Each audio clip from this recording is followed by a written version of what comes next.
To the other big story that we're following right now in breaking news that Hurricane Michael has become one of the most powerful storms ever to hit the United States, potentially deadly storm surges and destructive wind, and it's already being felt in Florida's Panhandle. We have live team coverage today. CNBC's Courtney Reagan in Panama City, Florida. First to Kalee, Dionne here at CNBC headquarters tracking this monster storm path. Kalee, let's start with you.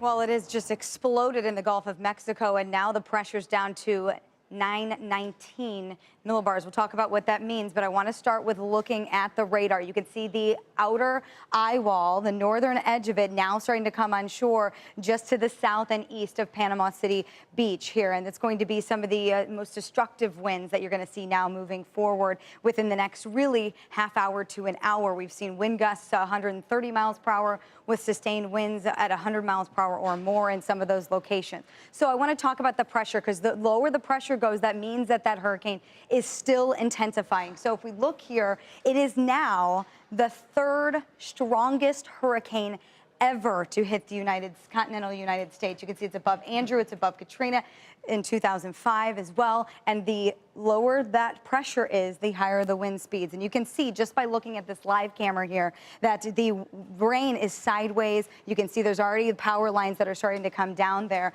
And what does this mean for the oil infrastructure? The good news about this, and maybe one of the only bit of good news, is that it's going to steer away from that. It's already started that northeasterly jog that's going to go to the northeast. Most of the oil infrastructure is on the far western edge of the Gulf of Mexico, so it's not going to be impacted. But we're going to still update you throughout the afternoon on this storm.